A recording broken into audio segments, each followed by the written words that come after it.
Hi, you're listening to Childless and Moving Onward. This is the place where we talk about thriving in life when you're a woman who is childless, not by choice, regardless of the road that brought you to childlessness. Welcome to episode 71 of Childless and Moving Onward. I'm Gail Miller, a life coach, speaker, and physician, and I'm your host of this podcast where I tackle the challenges of living life as a woman who is childless, not by choice, in a world that expects us to be moms and judges us for not being that. So today, you may see a little head pop up here. I have a guest, not a guest in our house, but he's a guest here on the podcast. And this is Tigger, one of our dogs, who will otherwise bark through this whole thing. So he's going to be with me through this podcast. All right, so let's move on to the topic for today. And I want you to think back and consider, have you ever had one of those moments when the waves of emotions hit you and it seems to be totally out of nowhere, right? Have you ever been in that situation, wondered, why now? I don't even know what triggered me. And it's not just the baseline pain that we carry, but it's when it just like one of those waves comes on so strongly and you're like, where did this come from? So, if so, this episode is dedicated to you and those situations. Now, as you all know all too well, being childless not by choice is the path where parenthood was a hope and a dream, but not the outcome. And it can be due to so many different reasons. We also know that the grief that comes with this is often unseen because it doesn't have the traditional markers of loss. There isn't a person who lived and that you could touch and hold. So it's not a situation that many, in fact, probably most, understand is truly a loss. Yet this pain that comes with this loss, which is very, very real, it is a loss, and this pain pops up repeatedly. And sometimes the pain pops up in situations where we expect it. We know the pain is coming, or we know that the pain comes with these situations. I mean, sometimes it's a situation we know is coming, like a holiday, a baby shower, or some other get together. Maybe it's knowing you're going into lunch, wherever you're taking your lunch break at work, and you know the talk is going to be all about babies and kids and grandkids. So you know those situations can trigger you. Sometimes the situations are ones that we know will be triggering, but we don't know when they're going to happen. So maybe it's you witness a particular situation in a store, or a drive takes you unexpectedly past a school or a fertility clinic. And so the timing isn't something you can plan, but you know the circumstance, you know that particular circumstance will bring you pain. But then there are the times when the pain comes out seemingly out of the blue. It seems so completely random. There's no obvious trigger for you. And yet all the feelings come up. The sadness, the grief, the frustration, anger, all of it, all at once. And on top of it, you're sitting there wondering, why? What made this happen? And so not understanding can make it feel even worse to some degree, because it can leave you reeling with thoughts of, what's wrong with me? as if there is something wrong for having these emotions when they're not tied to something specific. But they are. So grief, it's not only not linear, it's cumulative. It is cumulative. So it builds on things, on itself. And even when you feel like you are doing so well, a minor detail that may not even register consciously can ignite an unexpected reaction. So it's not really unexpected.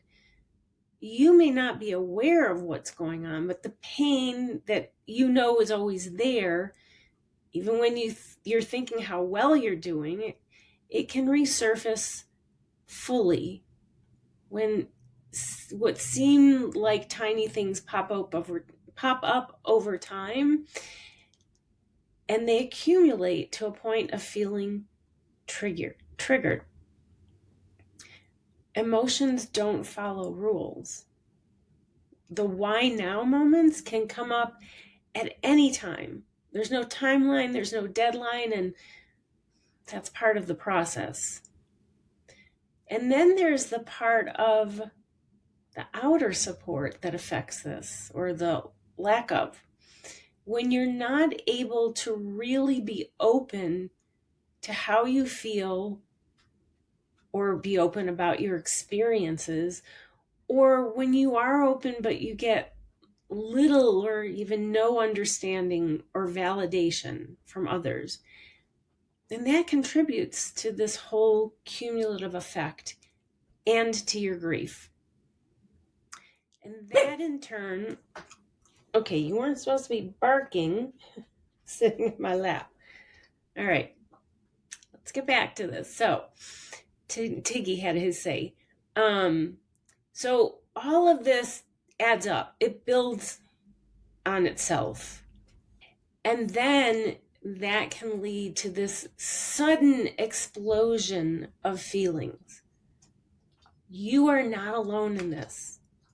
Many other women who are childless not by choice, including me, experience these unpredictable moments, no matter how much time has passed.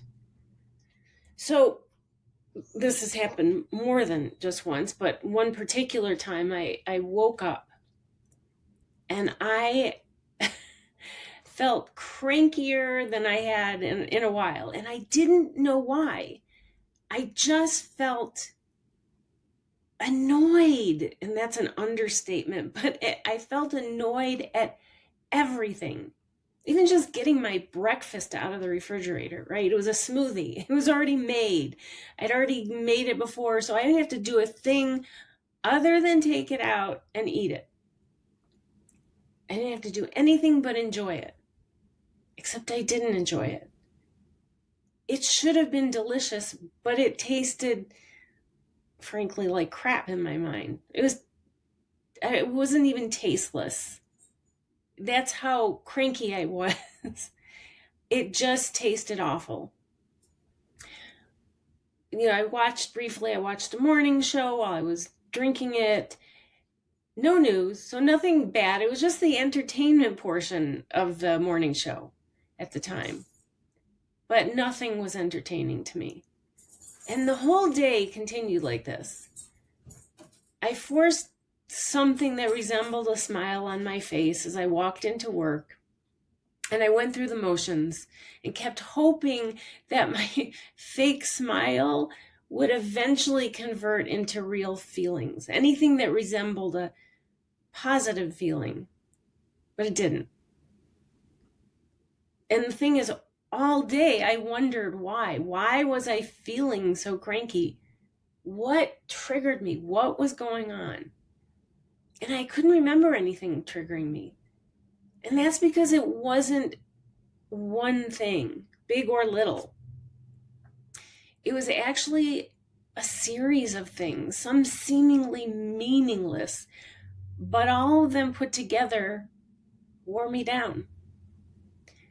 At the time, it was just these little reminders, like walking into every store and there were displays up for back to school things.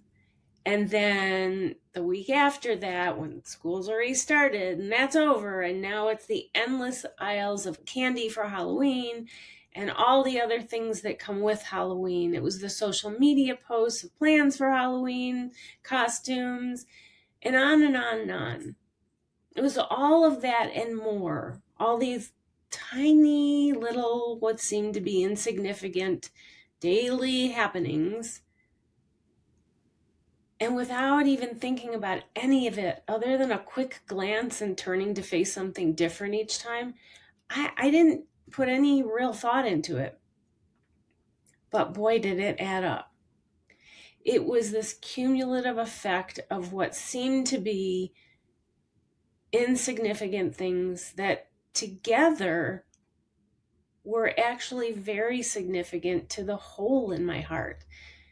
And altogether, it was a reminder, again, a big reminder, subconsciously, of what I don't have. And it took a toll and it hit me. And from that came pure crankiness. So if you have had those times that you can't figure out why you feel like you've been hit by a truck full of painful emotions, even more so than usual, just know you're not alone in this, and it is normal. But how do you navigate these waves of wrenching feelings? First, acknowledge them. Acknowledge it's there. You don't have to figure out why. Just name it and say what you're feeling out loud. I'm feeling waves of pain. I'm cranky. My anger is boiling over. My heart is breaking. Whatever it is that you're experiencing, face it and name it. And now this one can be hard to do, like it was that day for me. And that is, you shouldn't try to pretend it away if you are able to let it out. So some days you do have to fake it like I did temporarily. Not going to work wasn't an option. And taking it out on everyone at work wasn't an option. So I put that fake sort of smile on my face and did my best to limit my interactions with people and got through the day. And then let the pain out later. But sometimes we have to do that until we can get through the day and get to a place where we can let it out and deal with it. But don't permanently pretend it away, or endlessly, I should say. So if you can, deal with it then. Let the feelings out. Do what you need to care for yourself. If that means staying in bed under the covers, do that. If it means going out for a hard run to let it all out, do that. If it means screaming out into the world, do that. It's what works for you to release those feelings, first acknowledging them. And also put into place self-compassion practices. Allow your emotions to ebb and flow. Again, don't push it away. All emotions, they're human emotions. They're normal. And move away from the label of negative and positive. Talk to yourself kindly and reframe your negative self-talk. Stop when you have the negative self-talk. Stop yourself. Use guided self-compassion meditation, or write a letter as if you're writing it to a cherished friend who would be going through what you are, except you're writing it to yourself. So what would you tell a good friend who is going through this? Be kind to yourself. If you're wondering, why now? Where did this wave come from? Just know this is a normal human reaction. Grief has its own timeline, its own mind. Especially when the world doesn't recognize or understand your loss. So be kind to yourself. Make connections with the people you can, who you can talk to, who can validate you or just be there and for you and listen. And keep in mind that you are not grieving alone. Now, before I end today, I'd like to invite you to share your stories with me. If it's something you just want to share because you want to get it out, I'm happy to read those. If it's something you would like me to talk about on one of these episodes, let me know. If you want your story told, but you want it anonymous, that's fine. But I'd also love to share with my audience tips from other people about how you cope with your random waves of these hard emotions. So let me know. All right. Well, that is it for today, and I will see you next week. Thanks for listening. If you liked this episode and you know someone who could benefit from this podcast, please share it with them and post about it on social media. There are many other women who are looking for this help and would love to know about it. To catch all the latest from me, you can follow me on Instagram at Childless Path Onward or on Facebook and YouTube at Path Onward. Thanks again, and I'll see you next time.